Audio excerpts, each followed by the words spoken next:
다음 소식입니다. 서울 강서구청장 보궐선거 참패의 책임을 지고 임명직 당직자 전원이 사퇴한 국민의힘은 휴일인 오늘 긴급 의원총회를 엽니다.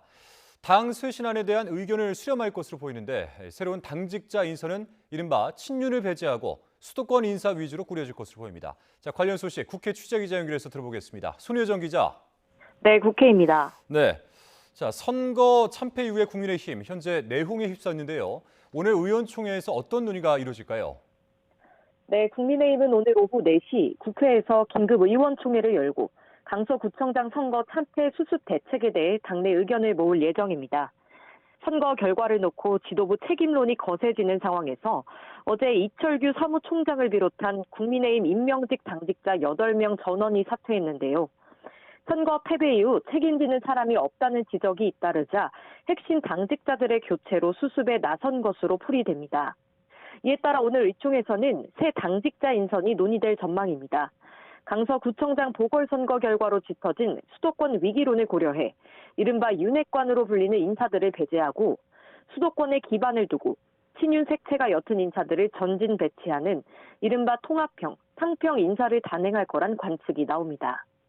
이 밖에 그동안 쇄신안으로 꼽혀왔던 총선기획단 발족과 혁신위원회 구성, 인재영입위원회 출범 등이 논의될 것으로 보입니다. 이번에는 민주당 소식 한번 알아보겠습니다. 장기간 단식 이후에 이 회복 치료에 전념하던 이재명 대표, 당무에는 언제쯤 복귀를 할까요? 네, 이재명 대표가 태어난 지 일주일가량이 지난 가운데 이르면 이번 주 당무에 복귀할 거란 관측이 나오고 있습니다. 다만 이 대표의 건강 상태가 변수로 이 대표 측도 아직 정해진 것이 없다는 입장입니다. 국정감사 이후 정기국회 일정이 줄줄이 이어진 상황에서 충분히 몸 상태가 회복된 뒤에야 복귀할 수 있다는 건데요. 이 대표의 건강 상태를 주시하며 복귀 시점을 가늠하는 것으로 알려졌습니다. 구속영장 기각과 강서구청장 선거 압승으로 이 대표 체제가 더욱 단단해졌다는 평가가 나오는 가운데 당무 복귀 이후 이 대표의 우선 과제로는 당 통합이 꼽히고 있습니다. 퇴원 이후 통합에 방점을 찍는 메시지를 내놓았지만 이른바 가결파 5인방에 대한 당원들의 징계 요구에 어떻게 대응할지 주목됩니다.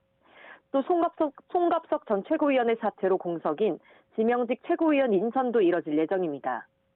이런 가운데 국회 국정감사는 2주차로 접어들며 여야가 여러 현안을 놓고 맞붙을 것으로 보입니다. 국토위와 법사위 등에선 문재인 정부 통계 조작 의혹이, 정무위의 권익위원회 대상 국감에서는 전현희 전 위원장의 감사가 도마 위에 오를 전망입니다. 이 밖에 행안위 경기도 국감에서는 이재명 당시 지사 시절 법인카드 유용 의혹과 대북 협력사업 지원 등을 두고 기재위 국감에서는 세수 펑크 사태와 관련해 여야가 충돌할 것으로 보입니다. 지금까지 국회에서 전해드렸습니다.